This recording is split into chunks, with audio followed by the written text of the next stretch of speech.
Ohio State had a 21-17 win over Nebraska this weekend, a little bit closer than wins are normally in the Horseshoe. But we have Matt Parker from Letterman Row joining us here to talk about the big weekend that the Buckeyes had. Got to start with Jahkeem Stewart here, Matt. He was back on campus, an unofficial visit. We know he's expected to be at the Michigan game later this year. This is the five-star recruit, the number one player out of the state of Louisiana. How's the atmosphere having Stewart on campus? Who did he interact with? How was his official visit weekend, or unofficial rather, at Ohio State? Yeah, Caden. I thought it was interesting that Jahkeem Stewart was one of the first recruits to walk out of the tunnel at Ohio Stadium and really embrace being at Ohio State, being in the horseshoe. It was homecoming at Ohio State on Saturday, so that brings out a lot of the traditions at Ohio State, which recruits love to see, especially at a place like Ohio State, one of the most storied programs in college football. But the atmosphere I thought was interesting because he spent a lot of time with assistant defensive line coach Alan Clark, Louisiana native. He's been very pivotal in that recruitment for the Buckeyes. Of course, Jahkeem Stewart spent a lot of time with defensive line coach Larry Johnson, one of the best to ever do it. Ohio State actually hosted four-star edge rusher Zahir Mathis, 2025 guy committed to Ohio State. He took his official visit this weekend as well, and those two spent a lot of time together. You also saw five-star plus quarterback commit Tavian St. Clair spending time with Jahkeem Stewart this weekend. Really just members of that Ohio State 2025 class that were there trying to get Stewart into the fold. I love that, like, you saw him have an open weekend and take advantage of it and make his way to Ohio State, knowing that he's going to be back on campus November 30th for the Michigan game for his official visit. No, I agree, Matt. I think it's going to be interesting to watch his recruitment moving forward. And for as big of a deal it was to have him on campus, I think it was also a big deal that Naheem Offord, the cornerback commit, was not on campus for his visit. Chad Simmons reported Wednesday that he was not going to be able to make it. When is he expected to be there as Ohio State tries to kind of hold off some other programs from that commitment? I mean, to me, I think that's a bigger deal that he was not there than it was for Jakeem Stewart to be there, just because Neem Offord is committed to Ohio State. He's been committed to Ohio State since February 9th or something like that, I believe is the date. Maybe February 8th. Early February is what we're talking about here. He's had multiple opportunities to make it to Ohio State this fall, and it's just kind of keep kicking that can down the line. Things come up, that's understandable, and that's life as well. Um, the expectation, though, is that he will be back on campus for the first time since his official visit in June. He will be back on campus November 30th for the Michigan game as well. It's pretty much a who's all be all is for that Michigan game. And I know that we'll talk about that here on the On Three Recruits channel on YouTube. But that's the expectation, is that November 30th for the Michigan game with a large majority, if not the entire Ohio State 2025 class.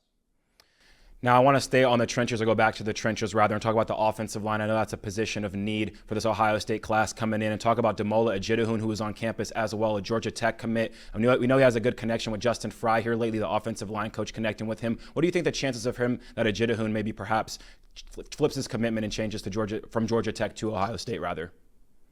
Yeah, I don't think he could have picked a better game to go see Ohio State than this Nebraska game, seeing that offensive line struggle the way that it did. And for Ohio State to actually have some proof in the pudding and be like, hey man, look, we have a need for an offensive tackle that can come in here, that can shake things up, that can, do what we needed what guys to do.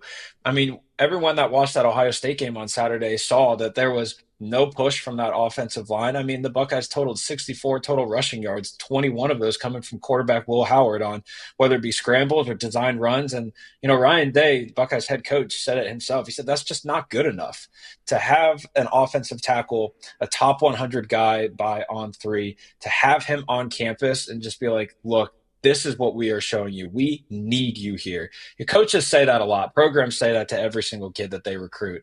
But the proof was in the pudding in Ohio Stadium on Saturday for Demola Ajudahun to really understand the need, not just for him, but for multiple guys to come to Ohio State and fix the questions that really lie at that offensive line position for, offensive line coach Justin Fry, assistant coach Tim Drevno, offensive coordinator Chip Kelly, and head coach Ryan Day. That's honestly where it all starts. The chances, though, I'm not going to say that Ohio State is in the lead, because I think that'd be a little scarlet tinted glasses, as we like to say in Columbus. He's still on campus as we're recording this Sunday morning. He's still on campus for his official visit, should leave Sunday night. From there, we'll definitely get more. But the thing that I find interesting is that Ohio State has done its time. That's done its homework on Tamola Ejiofor. Really studied him, offered, and things like that based on the senior film. We still know that Georgia and South Carolina are contenders for the Georgia Tech commit.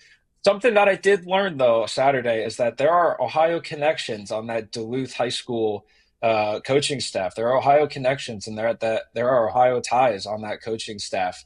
And I think that to me is interesting. It probably means nothing in the long run, but anytime that there's an Ohio tie for a recruitment in the South, it automatically makes things just a little bit more interesting. So we'll kind of see how this unfolds. Like most senior flips, I don't expect anything until closer to signing day, which is rapidly approaching us. But for now, Ohio State is really in a good position based on the things that I have heard so far about this official visit that concludes Sunday afternoon. Definitely sounds like the Buckeyes are in a lot of good spots with a lot of good players for this 2025 class, the number 2 ranked class according to On3's industry rankings for 2025. But last thing for you, Matt, I want to ask about maybe 2026, those targets that were on campus. Who are some of the biggest names, the biggest players that were on campus as recruits for this 2026 year, next year? I mean, one guy for me that really stood out, sticking with the trenches, is JB Shabazz out of North Carolina, East Forsyth. You talk about a big guy, man. I mean, he could have put on the pads yesterday for Ohio, or on Saturday, put the pads on for Ohio State and gone in there and done his thing.